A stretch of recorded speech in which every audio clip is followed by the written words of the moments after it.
Hi.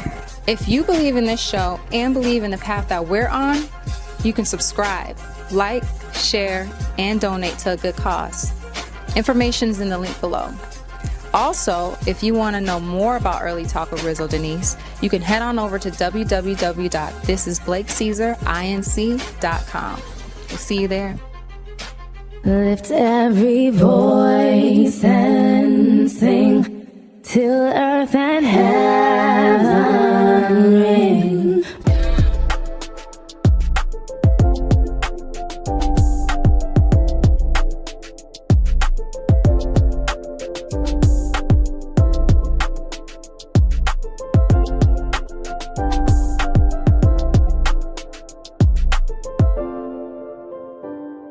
So I sat down with new members of Early Talk. We had Ken Irish Bramble, who is a professor at Medgar Evers College. He has a doctorate degree, plus his education is in political science. Next, we have Mark Pale, graduated from Sacramento State University and has a political science degree. And our regular Kara Castronova, who starred in NBC's Biggest Loser and the founder of Liberate New York. I hope you enjoy this conversation.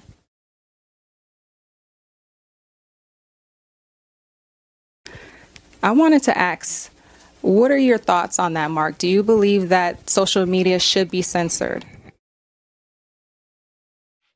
I'm glad you brought up this topic. I truly believe that if we're going to live and continue to live in a fair and equitable society, that I do not believe that social media, as it's currently constructed, currently ran, has the right or the authority to censor anyone. I have looked and I have searched and I have sought out many different opinions about this. And it just seems that if you are not on the right side of whatever the social media bosses want, then you get your voice canceled or you get silenced. I think that is way too much power for the tech giants to be able to wield. And it does show a bias towards one side or the other. It doesn't matter which side is being censored. And it does go a long way into showing those of us who do live on social media and who do practice marketing and all those things on social media, who the preferred candidate may or may not be. I really think it's a real slippery slope if we allow these tech giants just to come in and say who can say what and who can say this and when they can say it. I really believe that's a slippery slope. We do not need to go any further down. Ken, what are your thoughts? Well, I think I appreciate Mark's position that, it is a lot of power to give to, in essence, corporations, right? But there is also a question of just plain responsibility.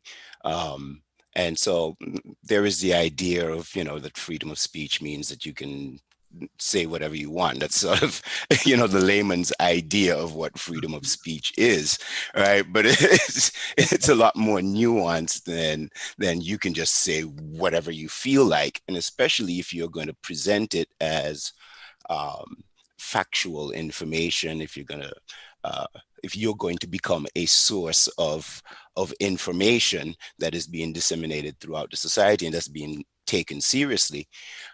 So if your platform is the platform through which this information is being disseminated, then there's just inevitably some responsibility that you must hold.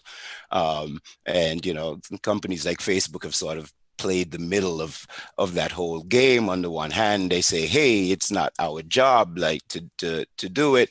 And on the other hand, they're like, well, yeah, we do have a responsibility because I can't just have people on my platform advocating for violence or spreading information that's just wrong and harmful. Misleading people, down some one dark path or another. And there are lots of dark paths. Let's just understand this, right? There's the obvious one that's in the media, which is this sort of far right, dark path, but there's these dark paths around religion, around social conduct, around, what standards are, morals are, the whole nine yards. There are lots of dark paths Absolutely. That people can take you down. And if your platform is the platform where all of this is being shared, then you must have some responsibility. And one last thing, not necessarily a last thing, but one thing I want to sort of mention and bring into the conversation. So I've, as part of my interest in the dissemination of information and the political impact that can have, I've been looking at platforms like Parler. So we say, yes, freedom of speech, you can say whatever you want. So I feel like I'm censored on Facebook because they keep telling me that I can't say that, there's a shadow government that's being run out of a basement of a pizza shop where they're smuggling babies and worshiping Satan. And that sounds really ridiculous, but if you take a minute and stroll through Parler, you'll hear this. You'll hear conversations like what's taking place now in the media. So everybody's honing in on Trump talking about imposing martial law. What they don't realize is that was a trickle up. That started in the base, talking with crazy talk, in my opinion, right? People saying like, hey, I'm going to push these ideas. I'm going to throw these ideas out there. They grow, they multiply. And if there's no one filtering it, if there's no one saying, wait a minute, if you create these spaces, I think Parler is a dangerous space. I think it's a dangerous virtual space where people are allowed to say whatever they want. Their version of freedom of speech, no matter how strange it is, no matter how wacky it is, no matter how dangerous it is. And there's no filter, there's no judge. There's no one to say, wait a minute, slow. And that's a very, very dangerous thing to allow to sort of develop in your society. Let me ask you both. You know that Facebook has bought out WhatsApp and Instagram. So now Facebook's being sued. I'm going to read something and I want to get your input on this. It says New York Attorney General James announced that her office was leading a group of attorney generals in investigating Facebook for political anti-competitive practices. So basically they're suing because there's no competition. Now, I want to get your information, your thoughts, Ken. What do you think about that? Do you think it's fair to sue somebody because they paid to own a business like Instagram? That's another interesting gray area that we have to navigate. So we here in the United States like to put forward the idea that we believe in laissez-faire economics, like, Mark should have fun with this question, so this idea that it's an open market and you can do whatever you want, and the goal is just to win. It doesn't matter what industry you're in. If you go in this competition, your goal is to win, and by winning you mean you want to dominate the market, you want to crush your competitors. And it doesn't matter whether we're talking about candy production or we're talking about the oil it doesn't matter what it is. If you're in the business, you in this business, you're starting a podcast, you want your podcast to have the most views. And if that means that people stop listening to some other podcast, why should you care, right? And you want to dominate. So anyway, having said all of that, the reality of the political economy is that laissez-faire economics on its own just can't run without some kind of boundaries, without some kind of intervention from the government, right? And if your business is out there, and antitrust, which is what we're talking about, is part of that, right? So if you truly have a laissez-faire economic system and there is a entity, whether it's Facebook or it's a steel company or oil company, and they just become so dominant because they're so good. Well, according to the article, he's basically bought the companies out. But that's part of it's part of a business model. And it's not a strange business model. Every time I think about the whole Facebook thing, I want to ask people, when was the last time you saw Blimpies? When was the last time you drove by and saw Blimpies sandwich place? You haven't. Why? Because the competition crushed them, right? Like that, because that's what we do. You're in there to win, right? Ken, what are your thoughts? Well, Looking at this from just a strictly political economic viewpoint, I am all for not punishing smart people for figuring out a way to make a huge amount of money. I'm not against that. I firmly believe that if you create a product that is so much better than everybody else's, then it should spur those other competitors to step up their game. Don't look for the government to limit or restrict or bust up the monopoly that you have been so eloquently able to acquire because you have been a shrewd business person and you have been smart in your area of economics.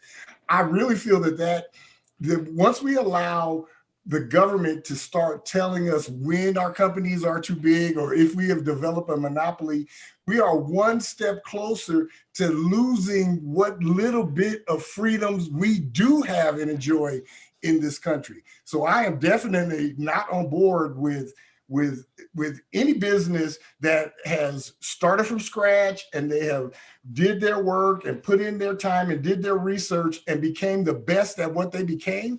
I am not for the government coming in and say, oh, well, you're too big now. We have to bust you up and you have to give these little guys a chance. Those little guys need to step up to the level that the big guy has done. If they can't, then they need to get into another business. Well, of course, the argument is that, companies like Facebook, what Facebook has done is made it absolutely impossible for that little guy to ever step up, right? But I also want to point out that this takes place in just about every industry we can think of. Yeah. But Amazon's kind of done it too, right? I'm sorry? Amazon has kind of done that as well, right? Oh yeah. Amazon, you can think of Amazon, Walmart. Yeah. But the things that you don't think of on a daily basis, Coca-Cola. Yeah. Try cereal. Kellogg's. Between Kellogg's and Post. So you walk into a supermarket. I feel like I'm in one of my classes now. You walk into a supermarket and you walk down that aisle and you think in your mind that you have dozens of choices in terms of cereal. You don't have dozens of choices in cereal. Got one. You have choices. You have 3 choices. Yeah, Post, right? I mean, there are some other little guys, but they don't really count, right? Absolutely. But it's Kellogg's, it's Post, and General Mills. All 500 variations of cereal that you saw there are really just 3 companies, and they're 3 companies that conspire to dominate. The same thing is true, by the way. I mean, you'd be amazed at how far spread this is, including your banking, your credit cards. Credit card. I mean, so yeah. There are hundreds of credit cards. No, there aren't. No, they're not. There are 3. There are 3 conglomerates of banks that run the credit cards. So you're thinking like I have all these choices. No, you don't. You don't have choices. You've got 3 choices. Telecommunications. I can keep going down. I could do this literally all night because it's in every industry that you can think of. But the danger of it,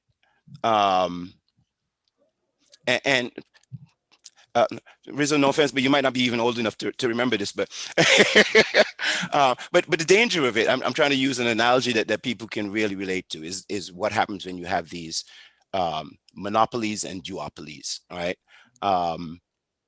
So cell phone companies, when the cell phone industry came out, it was AT&T and MCI, I believe, right? And because you had no other choices, I mean, cell phone plans were ridiculously high. And why? I mean, they would charge you, your big plan would be that you had 50 minutes, of free, airtime, or 100 minutes for a month. Like, oh my God, and then they charged you for everything. If you went from Brooklyn to Manhattan and made a phone call, they charged and said you were roaming, you were out of your area. God forbid you went to New Jersey. Blake, what are your thoughts on it?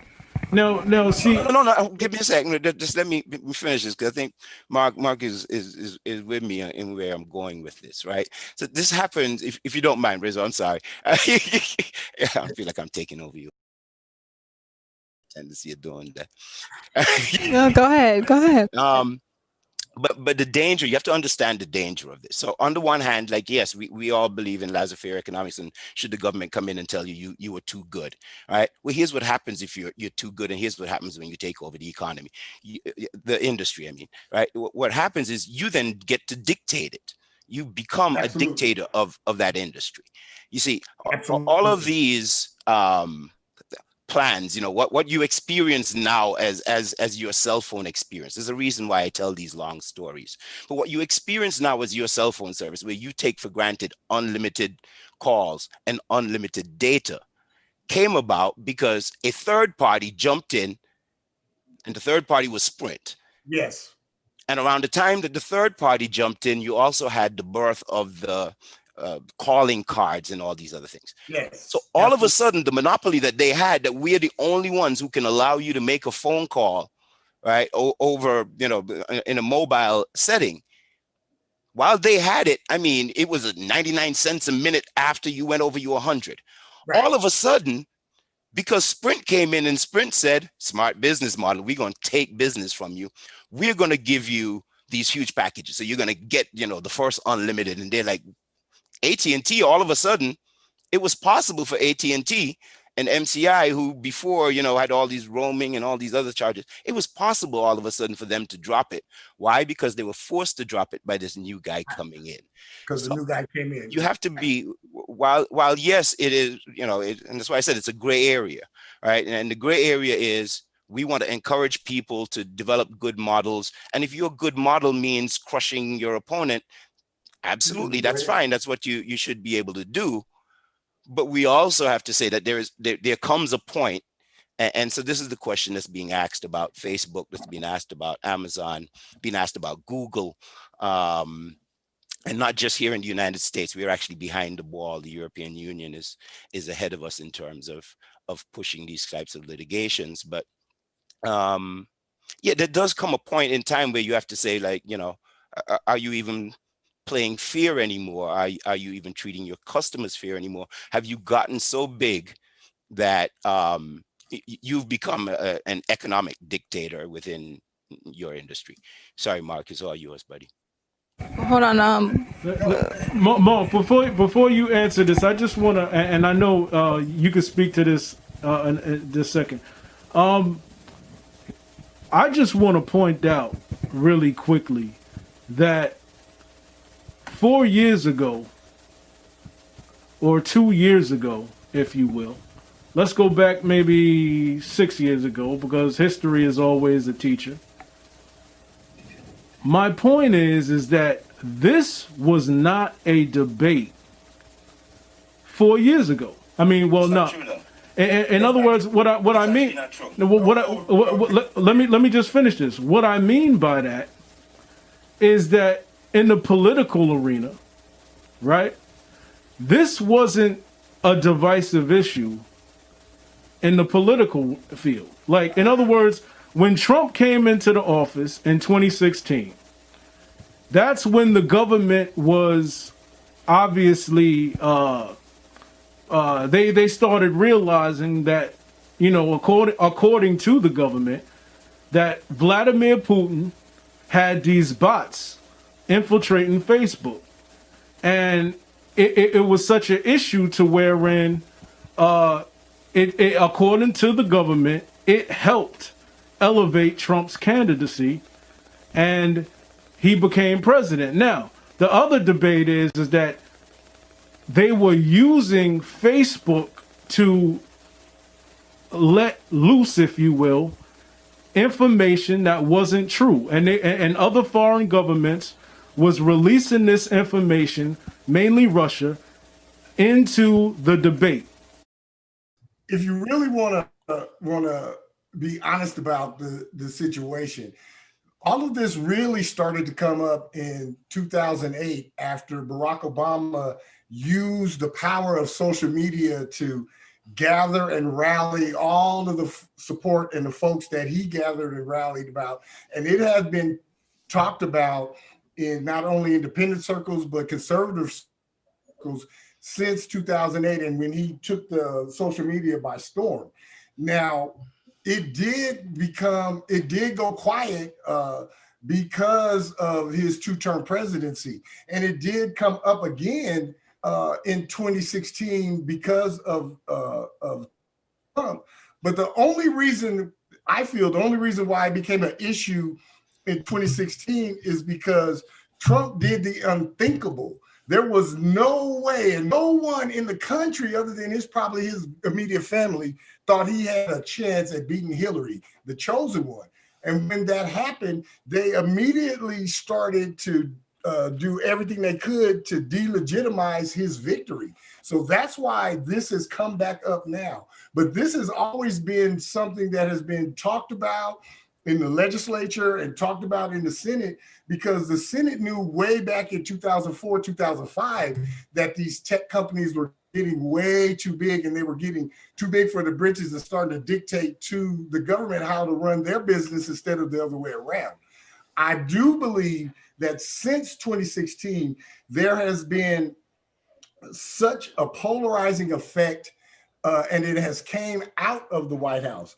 I like to explain it like this. Prior to him jumping into the race in 2015, Donald Trump wasn't a polarizing figure. He was a TV guy and a reality show guy, and he gave to both sides of the aisle, and there was nothing polarizing about him. Even all the way through the primaries and all of that, he wasn't polarizing. The minute he became polarizing was on election night when he beat Hillary, and that's what was polarizing, not Donald Trump in and of himself. Yeah, since he has been in office, he has done some outlandish things, has said some outlandish things, and outright has lied. However, that wasn't what was polarizing. The polarizing part was he beat the unbeatable in 2015. So I think the reason why it is really coming to the forefront now is so that the powers that be, whoever it is in either one of the parties in this two-party system, they want to make sure that an outsider and a maverick or wrangler candidate like Donald Trump can't come in and upset the apple cart like he did in 2015. I really believe that is what the main focus of all of this is going on. I really believe that. Okay. Blake, did you want to add to that? Ken, what do you say to that? Well, I disagree. I think Trump has a tendency to come in and you throw his name out and he sucks up all of the air in the room. But I actually disagree with that to a great extent. I don't think it started with Trump. I agree with Mark in terms of it having origins in terms of its political significance. And when I'm saying it, I'm referring to social media. Yeah. That it became a game changer for most in the mainstream. When Obama showed what it could do and what crowdfunding could do, he changed the game. I personally, I trace it back further. So for me, social media became a political tool during the Occupy Wall Street, Occupy, movement. And also during, that same time period, there was an interesting phenomenon that I noted. These flash mobs, that's what you think of as a flash mob, right?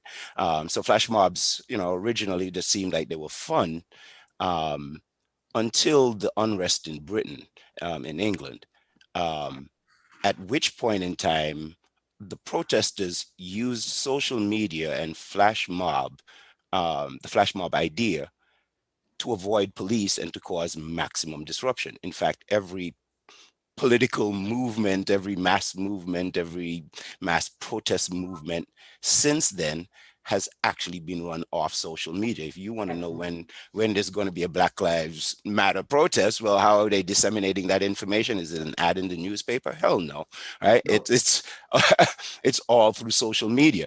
It's an interesting tool, and for people in my field, well, for me at least in my field, it's an interesting game changer because it changed what grassroots movements really were and how they communicated, how information was disseminated. But people didn't quite make that big connection, and you have to bear in mind most people, are absent from politics. You know what I mean? Like they're not tuned in. So most people didn't notice that. So when did people notice? Yes, they noticed when all of a sudden, the talk about Russian interference came up. Then yes, everybody tuned in because it was a presidential election, so everyone paid attention. But no, this problem had been building before, in terms of the power of social media as a political tool. So that's one point of disagreement for me. Also, in terms of the timing, if you're talking about this legislature, if you're talking about these antitrust movements, right? And so why are they popping up now? And again, it's not Trump that's causing it. He just happened to, all of this stuff helped to create the atmosphere. Yeah. I keep saying, over and over again, Trump is a symptom, not necessarily a cause, right? And like, but Ken, my opinion. Ken, let me say this though, but everybody, walks around Trump like they'll like, it's almost to say, we know Trump, he's stupid, or he didn't really do that on purpose. I don't think he's stupid. Because remember what he said, and he said that Russia, if you're listening, so he knew what was going on social media. Listen, Trump's a showman, right? And again, this is again what I mean, that people are so fixated on Trump, the character, that they miss the larger conversation. They miss the larger picture. All right, quite frankly, this conversation I'm having right now is less about Trump than it is about the changes and developments in our society that social media helped to create, and that developed this new medium we have called social media. So if I can, just getting back to the timeline. So Trump had nothing to do with the timeline, right? So why is the legislation coming up now? Because the things that the legislation are about happened now. They happened during that late Obama into Trump era. So if you're talking about Facebook purchasing WhatsApp, well, why didn't this happen in the 80s? Because it wasn't around in the 80s. Well, why didn't it happen in 2000? WhatsApp wasn't around in 2000, right? All of these things. So Facebook saying WhatsApp looks dangerous, they're really popular, I'm going to buy them. So I can control that was in look at the timeline. Instagram, when did Facebook buy Instagram, right? And so those timelines tend to coincide with end of Obama, beginning of Trump administrations. So it's not that Trump caused it. It's, he came about partly in that wave of things happening. Would you say that it's new, though, that since Facebook is buying out Instagram and WhatsApp, and now they have these rules to censorship, do you think that is something that hasn't been done before? Because now what they'll do on Facebook is they'll censor it to where you can't even put anything on your page. So it's kind of like you're putting a tape over somebody's mouth. Again, we got to be careful about the information we put out. There is no indication that Facebook hasn't. In fact, Facebook has, as I said earlier, is really, in terms of their administration, their leadership, have sort of played that middle ground. The truth is, does Facebook really want to be checking? Think about the mammoth task you're talking about of blocking out everything that you don't like, and only allowing what you want.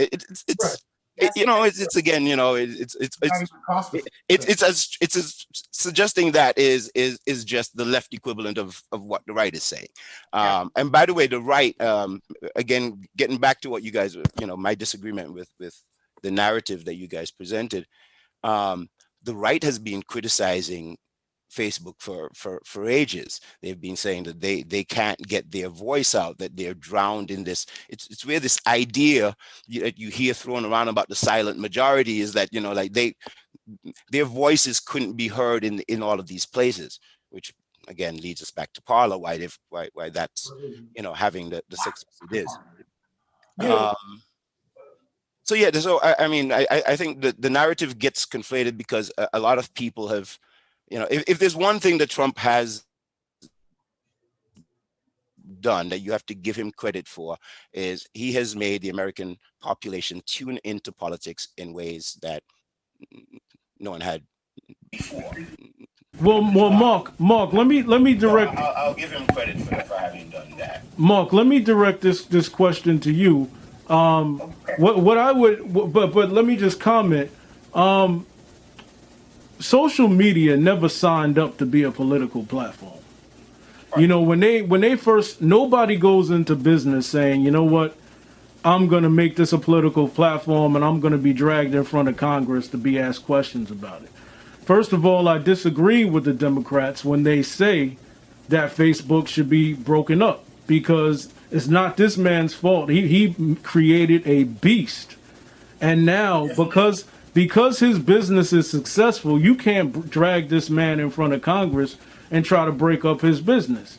Now, in recent reports, we see, though, and by the way, never in my life have I ever would have thought that the Republican Party would support and not say anything when Trump's FTC sues Facebook because they're a large beast. The Republican Party, who says all the time, we don't believe in socialism, we don't believe in breaking up companies because they're successful. For years, we've been hearing that from the right. And now, and the only person, frankly, that we've heard talking about breaking up the corporations is Elizabeth Warren. And she's, and in my view, she's far to the left. So my point is that that was one of the things that I was shocked about, honestly. Trump can do a lot of things, but this time when he tried to get his FTC, and he got his FTC to sue these social media companies, because if he sued Facebook, Twitter, and the rest of them aren't far behind. How can you sue these companies? And I just think that it's his kicking the rear end to these social media companies on his way out. You can respond. Explain the European Union suing them Yeah. since 2010. Like, I mean, like, again, we can't become so fixated around Trump that every time that something happens, we go like it's Trump. The bottom line is this. But my point is that Trump is in control of the government right now. Trump calls the balls and strikes. I don't see how that pushes it one way or the other, whether or not he happens to be the president at the moment. So does that mean that he can affect the agenda? Yes, but to argue that the only reason that people are going after Facebook, or the government is going after Facebook in terms of antitrust, is simply because of Trump being vindictive. You know, it just doesn't hold up, because then, like I said, then explain why the European Union has gone after Facebook, why the European Union has gone after Google. You know, like, as I said, like, none of this stuff that's going on is necessarily new. It's just a question of each society saying at some point in time, pause. Like, you've gone too far. You're almost a government unto yourself in terms of this industry. And when you talk about communications, you know, communications is fundamental for running any society. So if there is an industry where you have to, there's a couple of industries where if monopolies come up, you have to really start worrying. Yes. Water supply. Mark, what do you think? Any society you have where there's a monopoly on water, like, it's done. If you have a society where there's a monopoly on communication, you have a problem. I'm sorry, Mark. Go ahead, man. I really believe that the timing of the FTC's attack on Facebook is really problematic. However, this has been in the works for years. This wasn't just something that come about with Trump. Obama was going after these big tech giants too in the beginning of his second term, way back in 2012, 2013. It didn't get a lot of traction then because he didn't have the full Congress support. The reason why it's getting full traction now is twofold. Yes, one, it may appear that Trump is doing a kick in the butt, vindictive on the way out. I'm going to take some toys with me and run away.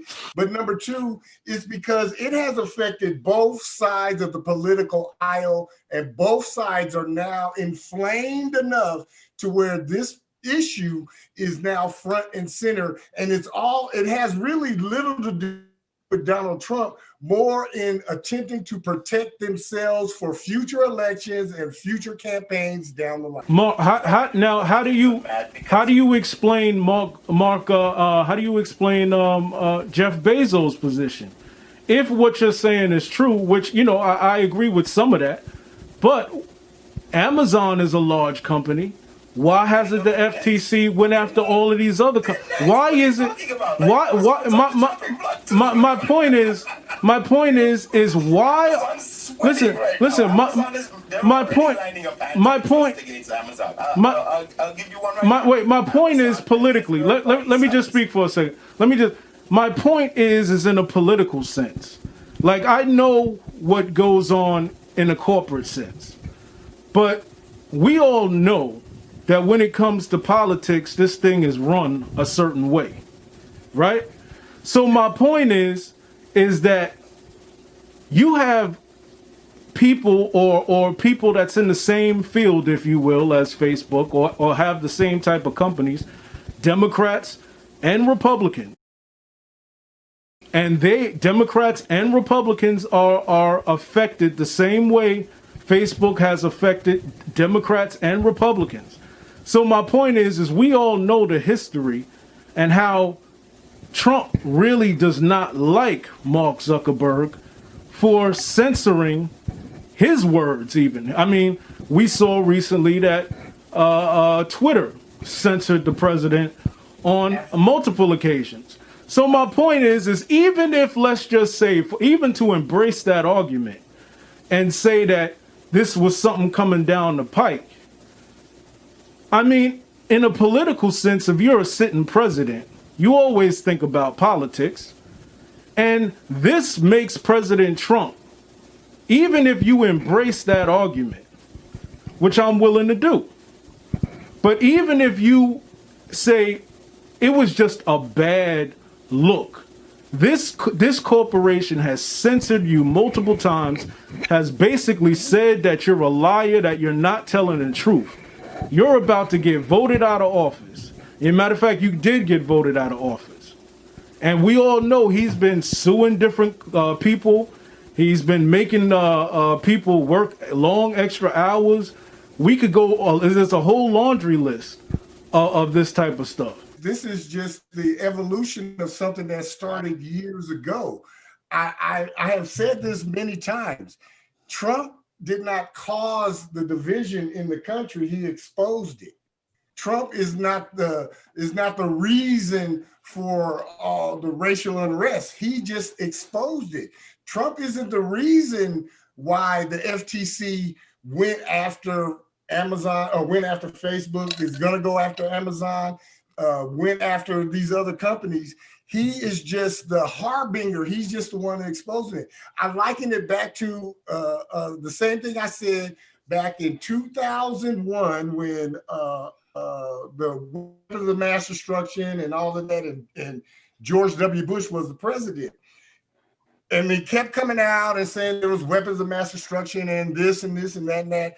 I said back then, if George W. Bush would have just came out and said, I'm the president of the United States, I'm the baddest dude on the planet, and Saddam Hussein put a hit out on my daddy and I went and took care of it, everybody would have been okay with going over into Iraq and doing all of that. But because it went through the same political BS, all of the lies, all of the misinformation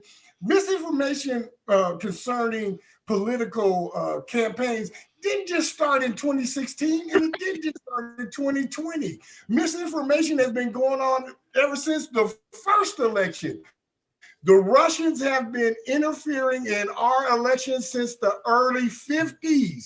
It just didn't start in 2016. So none of this stuff is new, and none of it is solely because of Trump. Yes, Trump is an easy target to pin all of this on, but the dysfunction that it was going on in the American political system has been going on for years. I say it is one corrupt. In a sense, you're basically saying, in a sense, because we spy on them, they spy on us.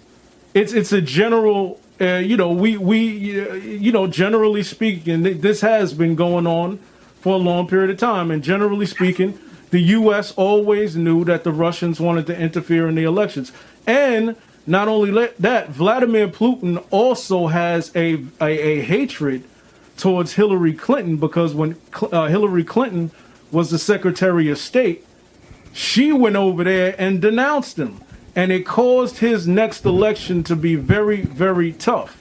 So he always had something against Hillary Clinton for that.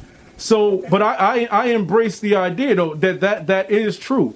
All countries spy on everybody. It's just that this Russia thing, and also we just had a recent attack, in with the computers. The Russians have figured out a way to tap into our cyber activity, and so it just to me when you are a president, you have enormous power. It's just not the power of making or signing legislation or passing legislation.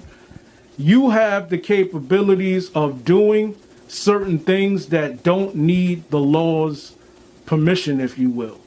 And it just, and not only that, Joe Biden is going to inherit this lawsuit that the FTC has against Facebook, which means that it's going to be interesting to see politically how this thing shakes out. I mean, does he keep them coming before Congress? Does he drop the lawsuit? And I'm sure he's going to let his DOJ handle that. It's pretty obvious to me what Joe Biden would do with that lawsuit once he is inaugurated as president, with the simple fact that I believe as of today, there are 5 or 6 tech giant employees that are cabinet nominees. So of course he's going to squash it if he can. Of course. There's there's the issue of, does anybody think that the issue just came about as well? That Trump with the investigation of Hunter Biden. No, the FBI had Hunter Biden's laptop over a year ago. They did. Yeah, they did. But some do say that it was a rush in this case. In this case, that they said that Trump was putting pressure on his DOJ department to bring a special prosecutor to basically jump the case and to take over the case against Hunter Biden. I think the timing was just off just because the fact that his father was running for president. It was weird how it just popped up like that. Unless and until that somebody that you're talking about is willing to stand up and put their name and face to this allegation, I believe that it is much ado about nothing. I could say that you are putting pressure on the host to direct the conversation in a certain way. If I don't have proof of that, I'm just talking out the side of my neck. I don't believe that Trump was putting any more pressure on the Department of Justice or the FBI to get any type of investigation going when there were rogue elements up underneath those directors that Trump had no direct authority over. He had direct authority over AG Barr or whoever the AG was, or the FBI director, but the underlings who handled those investigations, they report to their respective directors. Which is William Barr. I don't believe that there was any more pressure to chase after Hunter Biden than it was any other person who would be putting themselves in a position to influence Petro. I really don't believe that. Where is the line being drawn for poor and middle class people to get help after the country falls to pieces and the country decides to bail out corporations? This is the reason why we so divided, because we have Democrats and Republicans fighting against the working class and the middle class. Not just the Democrats, but both parties. That's why we can't come to no common ground. We'll never be able to have a mutual respect. Republicans have cut many programs that was helping the poor people, that would help them become independent. Job training programs have been cut. Republicans cut food stamps from families who are struggling to eat. Hey, you're watching Early Talk with Rizzo Denise. We are a startup show that discusses many topics correlated around your future. If you feel compelled to donate $100 to build up our subscription base, that helps us reach more people, but even more importantly, it helps us attract great guests and subject matter. Click the link down below.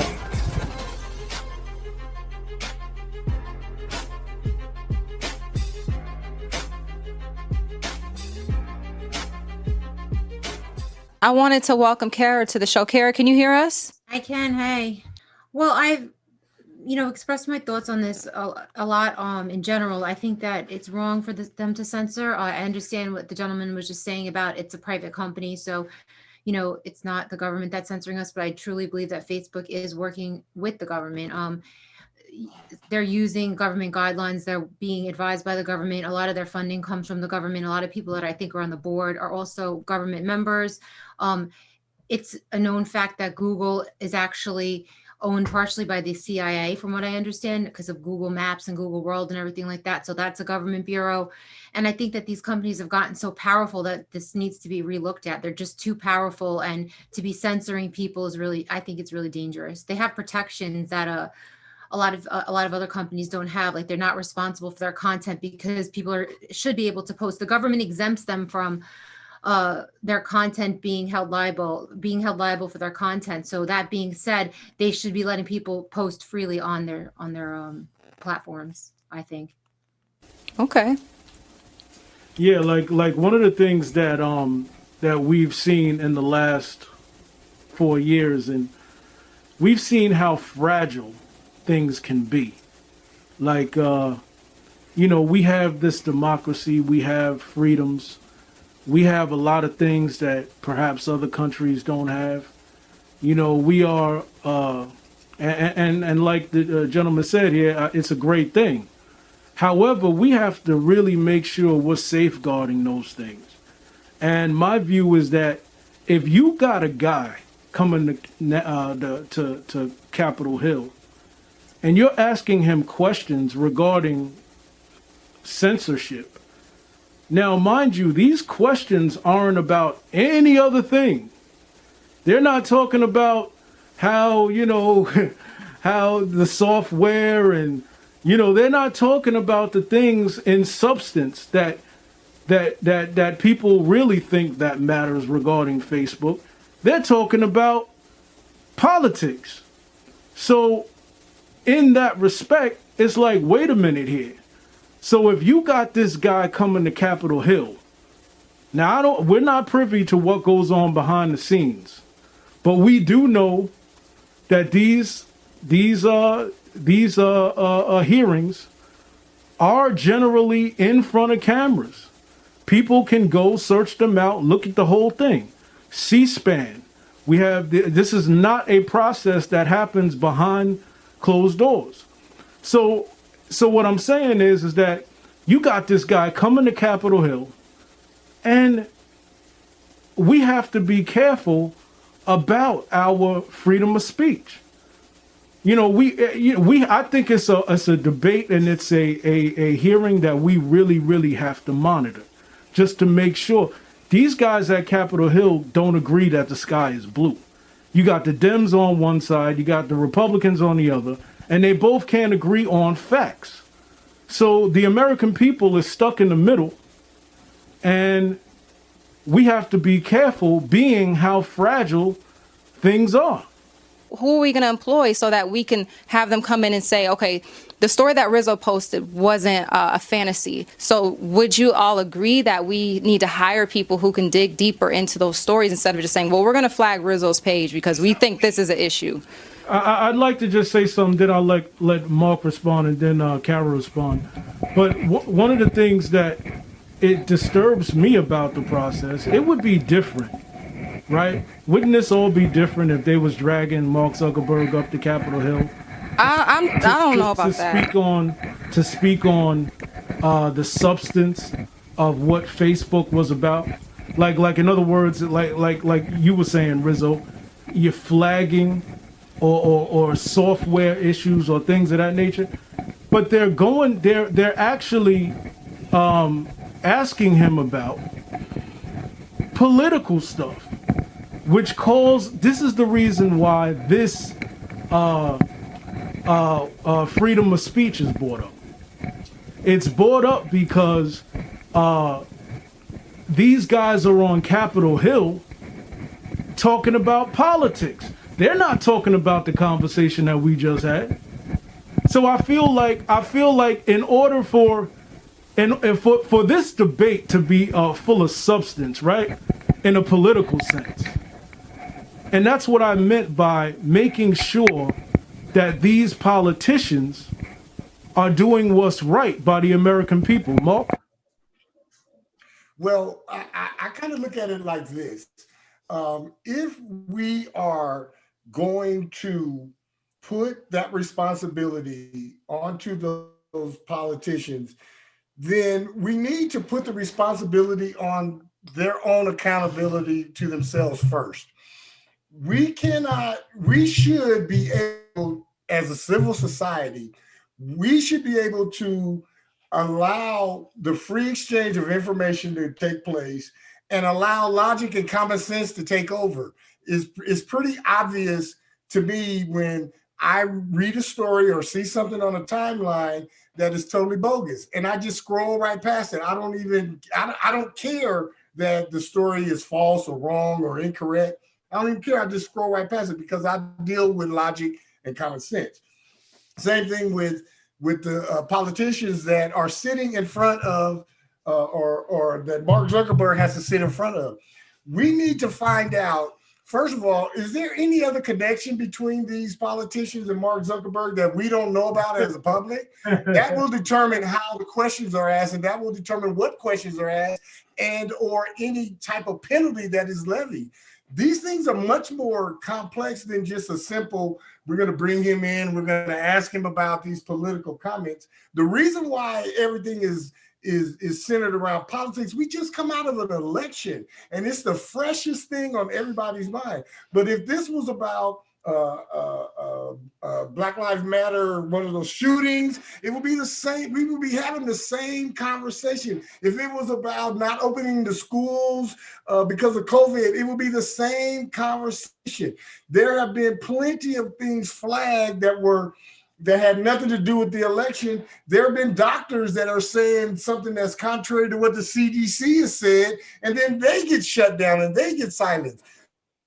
Who determines what is factual and what is not? That's the key. The algorithm can be fixed.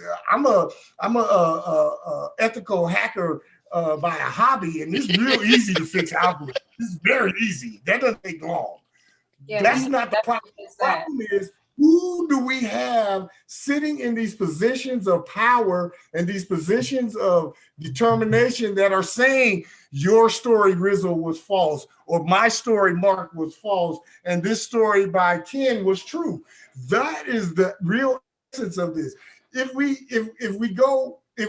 don't get to that part of the essence, we have way too many layers of an onion to unpeel before we even get down to the nitty gritty. Mark, that's a really hard question that you asked. I understand, and that's why I wanted to ask it, because I don't want it to be pinpointed on just Mark Zuckerberg or Trump or Biden. It's like an issue that is being covered up by these men, and that's not the case. If I'm being flagged, it's an issue to me, and I need it to be fixed ASAP, because now it's affecting my job. Now it's affecting what message I want to get across. So, Kara, what do you have to say about it? I mean, I'll go back to, I think, freedom of speech. Like, I have to just disagree with certain things that were said, respectfully, that it's the most important. It's just basically fundamental for society. I think freedom of expression, freedom of speech to support all our other rights. You know, if the press didn't have freedom of speech, then how would they be able to do their reporting? If individuals didn't have freedom of speech, then how would they be able to protest against the government when the government is not doing the right thing? I mean, none of these protests that have happened this year would have been legal if we didn't have freedom of speech. And yes, I do think that there should be some, I don't know what the right word is, but it's sometimes definitely, what's the right word? There's certain types that aren't protected from what I understand, like hate speech or inciting words where that could cause violence. I think that as long as you're not saying something that's gonna literally harm somebody else directly, that you should be able to say whatever you want. There but that's shouldn't not be a the law. limit. Who gets to determine But what's hold going on, to harm someone That's else? a but problem. I understand let's that's a start with the problem. law and the reality. Well, wait, hold on. Let's continue that on because I do want to jump into another topic, and I know all of you guys have other things that you have to do for the night. I want to talk about the Shelby County versus Holder. I'm not sure if we did talk about that last episode, but ahead of the 2020 Senate runoff elections, Cobb County, Georgia slashes early voting. So I want to ask all of you, what should happen as a result of Cobb County's decision? See, I am of the opinion that individual county election officials have carte blanche in determining how elections are going to go in their county. And if the county itself has imposed the restriction, and as long as it did not impede or impinge upon anyone's constitutional right to vote, I don't think they should face any type of penalty at all. It's their county. They can decide how they want to run their election, how they want to run early voting, if they want to offer early voting, however they want their election to go in their county should be determined by them. And they shouldn't face any penalty as long as no one's constitutional rights or availability of voting has been impinged upon. That's interesting. Okay, Kim, what do you have to say? Well, I'm not sure about the phrasing of the question, but I think that nothing's going to happen to them. Mark is sort of right. Like not necessarily on whether or not that's how it should be, but that is what it is. What do I think should happen as a result of this? And again, like, in my opinion, like the conversation is just way too narrow around that singular event. I think that we really, as a result of all of the developments that have taken place over the last 12 or so years in our electoral system, that it's become clear that we need electoral reform on a broad scale. If you're asking me what should happen, we should all be moving towards, we should all be moving away from the single day voting. We should all be moving away from the strange voter registration requirements and just have automatic voter registration once you get your driver's license. I know Georgia is terrible. Adopting, in my opinion, what should be happening across the nation is that we should be upset. We should be fed up with the things that we've seen in Georgia, we've seen in Texas, we've seen in Pennsylvania, we've seen in other states, where it's just a blatant effort to restrict people's rights, to exercise this most crucial element of our political system, which is to express your voice through your vote, to choose your representatives, to have some impact on the direction that the country is going. And I think it's sad that in 2020, as we go into 2021, that the United States, and so I'm not picking on just Georgia, that the United States still has a problem with voter suppression. You know what I mean? Like open, blatant voter suppression, one voting, location in an entire district, people restricting whether or not, who can register and who can't. People having to pay fines. I mean, like, seriously, we fought that battle. We fought that battle 200 years ago, and we're back to it now that someone's got to, you've got to pay, a fee in order to be able to vote. Well, it is the United States. I agree with you, but don't you think that we need to zoom in on what areas are being attacked in that way so we can fix the problem? But it's much more widespread, and that's what I meant when I said it was too narrow. So why pick on, why pick on Cobbs County? Why pick on Georgia for that matter? Just because? Well, because Georgia, like you said, Georgia, you have to have a particular ID to vote. No. Yes, but I'm saying like Georgia's not alone. Right. So this is a conversation that I think we need to have, not about Georgia. We need to have a conversation about the United States and its commitment to this thing called democracy that we love to talk about, this thing called democracy that we criticize other places for not being able to manifest, this thing called democracy that we go out to monitor other people to question whether or not they did it right. And in our own country, in our own country, in the biggest presidential elections, in our local elections, I mean, we have so many problems with voting, including just our turnout rate. Like, where do we get off criticizing anybody when, we're all of a sudden shocked that 60% of eligible voters came out? And people are shocked. People are like, there's a whole half of the country who's saying that it's impossible that many people voted, right? We've got a problem. I agree. We need to focus on the United States. We have a problem we're even questioning. We're even questioning the voting systems that are in place. The fact that we're questioning our own voting systems and the legitimacy of our own electoral systems should tell us everything we need to know about what should happen. Is we need electoral reform across the board. We need some universal policies put in place. And yes, we know it's infringing on states' rights. Oh my goodness, the world is going to come to an end, right? But in the same way that these states can argue that, that we want to go to the Supreme Court because we didn't like how someone else did it, good. Let's get some uniform rules across the board. Understandable. Kara, what do you think? I agree with some of the things that were just said. I do think there need to be uniform rules across the board because, it's equal protection. Every vote should count. I do think there's a lot of problems with the Board of Elections right now. I don't think people before this election really put much thought into what really goes on behind closed doors at the Board of Elections on all levels, just even the local level, the national level, the state level. I've never really questioned it. I just accept the results as they are. So I don't know if the elections that we've had in the past have been free and fair. That's just my opinion, because I think that human beings, if they could get away with any type of fraud or cheating, that they will. And I'm not saying that there was definitely fraud or not, but I think that in this past election on all levels, but I think that there needs to be more transparency when it comes to the election boards. There's not. It's just like you trust what the Board of Electors comes up with. I think there needs to be, just like people have suggested with the police, there needs to be more civilian boards that are monitoring what's going on at the Board of Elections, where we have just as much access to the information that they have as employees that we would have as citizens, what kind of software they're using beforehand, what kind of technology they're using.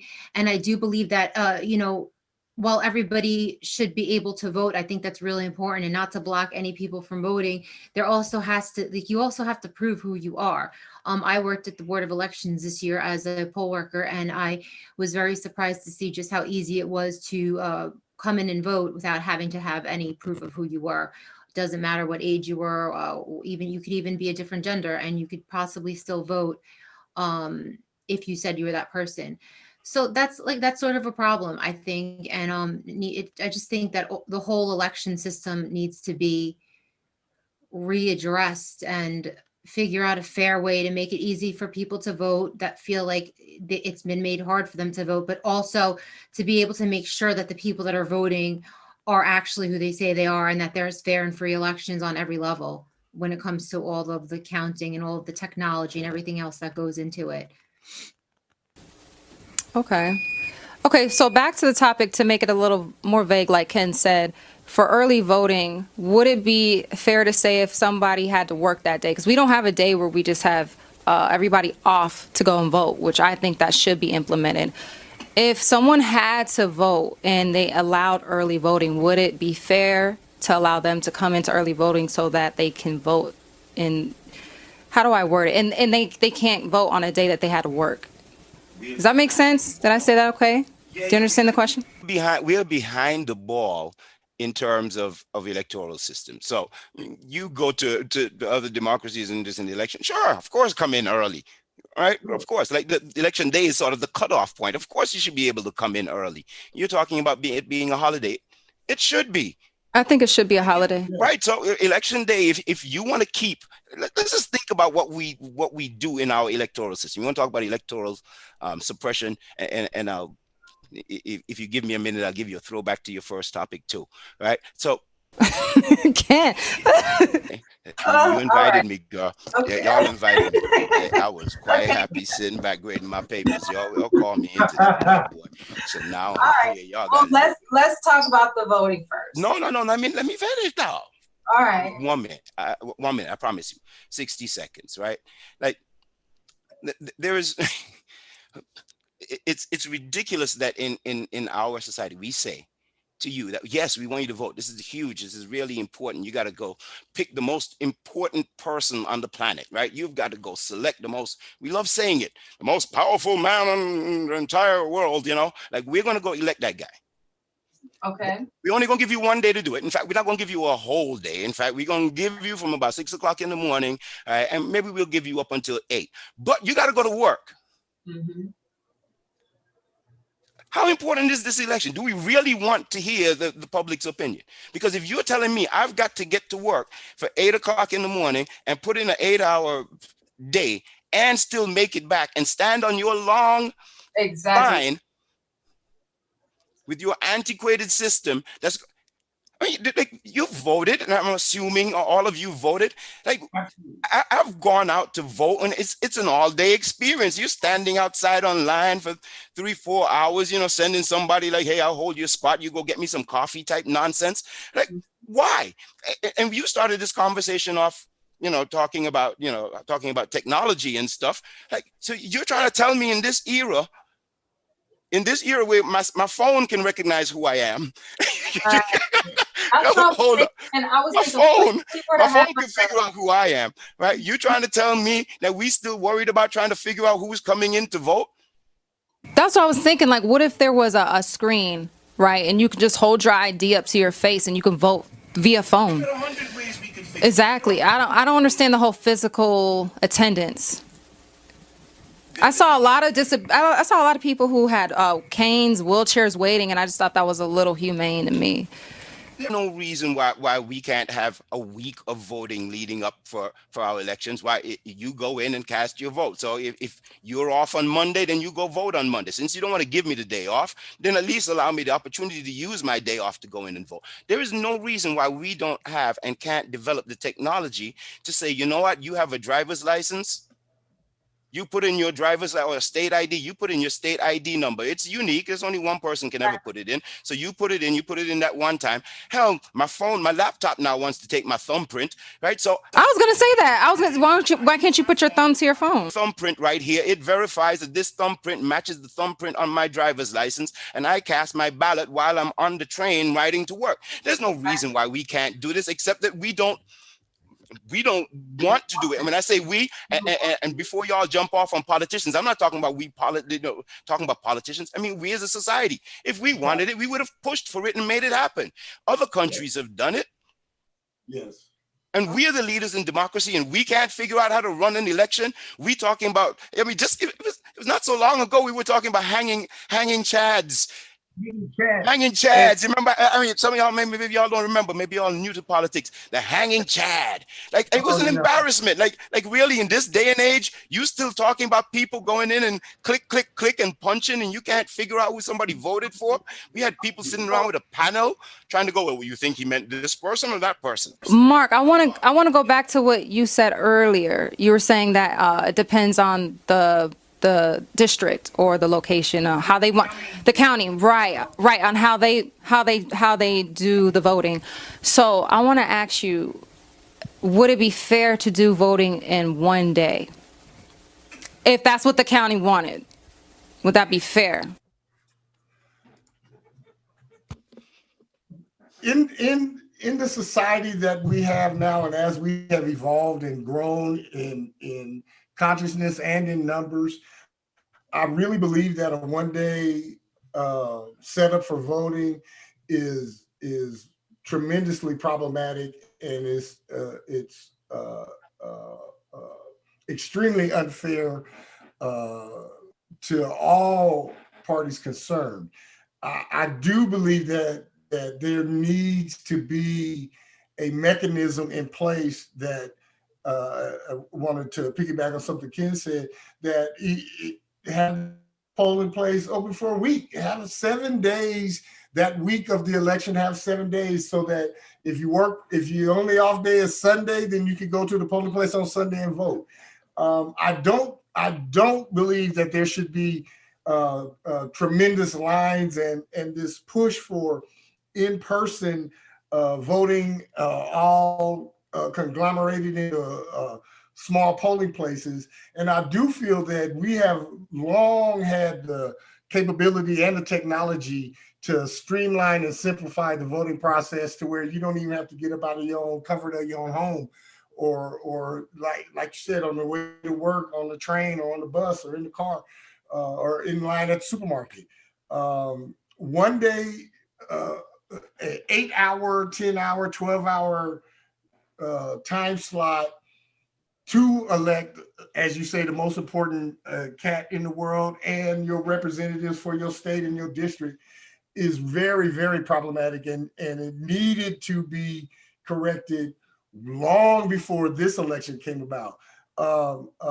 Getting to the point that Kara said about not knowing if there have been fair and free elections. Honey, I can tell you, going all the way back to the middle 50s, there's been elections stolen, and ain't no election since the middle 50s been fair and free. None in the United States.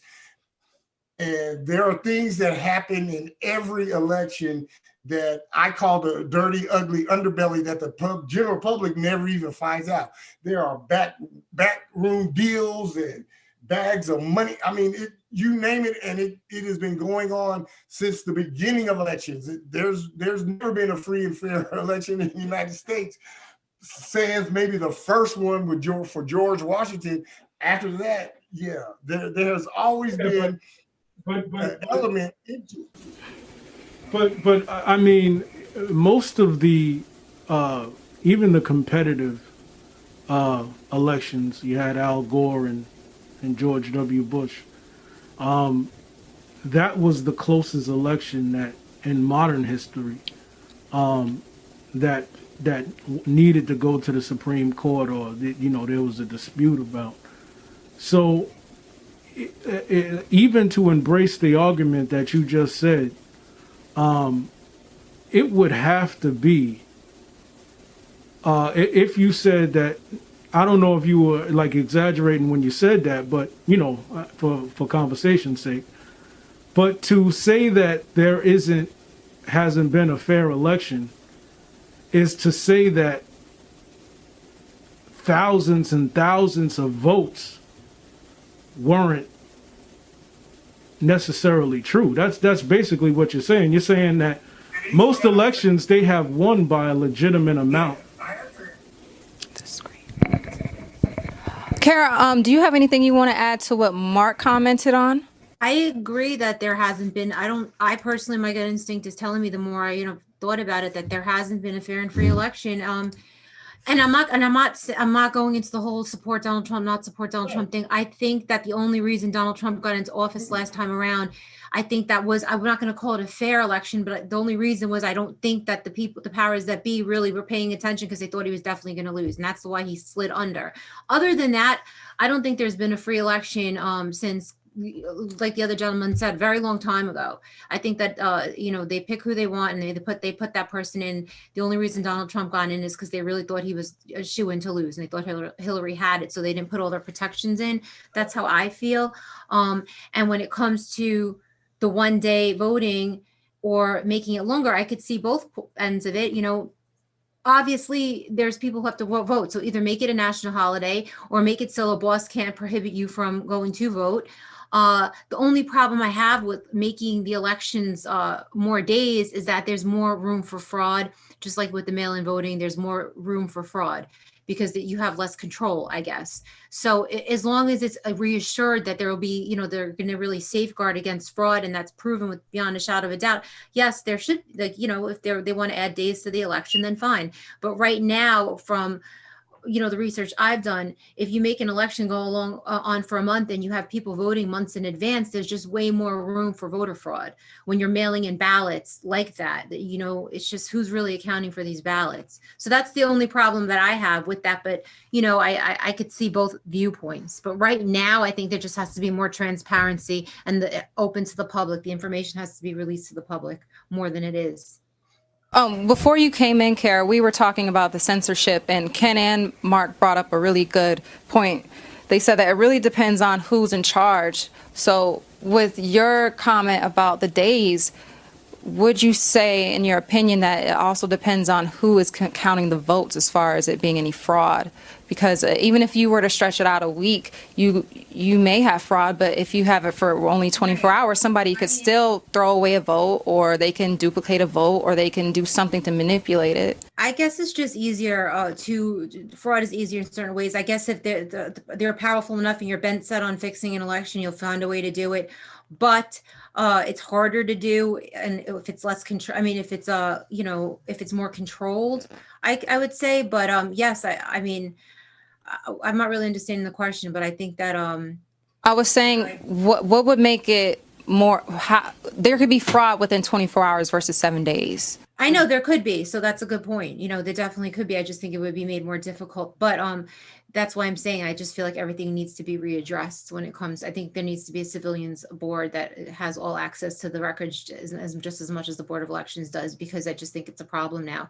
So yeah, you're right. There could be fraud in 1 day or in 7 days. I just think that with the longer time frame you have, it'll just be easier and harder to prove. Really. Now, Ken, I want to ask you, because I'm all for the technology thing. What will be the first steps that we need to do to implement that? Because you said yourself, it really doesn't have much to do with who's running and things like that. Like, we could have had us putting our thumb to the phone and vote, or putting our ID to the screen. So I'm going to ask you, what should we do as a community so that we can implement it? Should we just do a petition? Should we talk to somebody in office? What will be the best steps to get this done? Because I think that like you said, there shouldn't be anything. We shouldn't even be physically voting anymore, in my opinion. It's getting cold now. We have a whole pandemic going on right now. There's people in their 50s and 60s who want to vote, but they are in wheelchairs. They can't even get out. So what do we need to do to make this more of a technology thing? Okay. A good question. I'm going to start by, we should stop saying that we think that the last honest election was George Washington, when black folk couldn't vote, women couldn't vote, and we think that that's our model of a fair election. So if that's our model of a fair, it's all right, bro. Listen, we here for the ratings, bro. I'm gonna throw this one out there, but but if we gotta be careful about saying stuff like that, and even consider what it is we're talking about. We need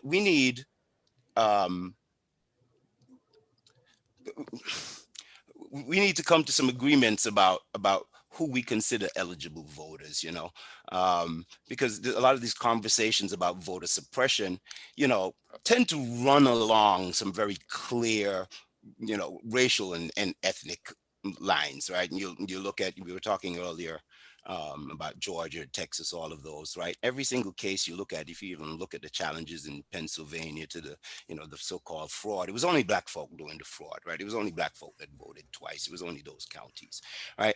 So we got to be we really have to get past that. We have to get past the conversation about what are we doing with felons, right? So those are all conversations that we need to have. in terms of us coming to some kind of consensus and agreement about who exactly we consider eligible to vote. Because I can stand up there and see that all the old people coming in, and if I think old people aren't eligible to vote, old people shouldn't be allowed to vote. Oh my God, look at all of this fraud that's going on. Look at all these people. Like this old lady, yes, everybody in the community knows who the hell she is, but she forgot her driver's license. She can't vote. Stuff like that. Now, to get more to your specific question about how do we implement change. And you've said it, like the change has to come from, the change is not going to come from the class of politicians, right, who have benefited from the apolitical attitude of most citizens, right? The truth is, like earlier in the conversation, we talked about C-SPAN, we talked about, there is so much transparency, as people love talking about the government's hiding stuff. No, they're not. Like 99.999% of it is out there if you actually want to go look it up.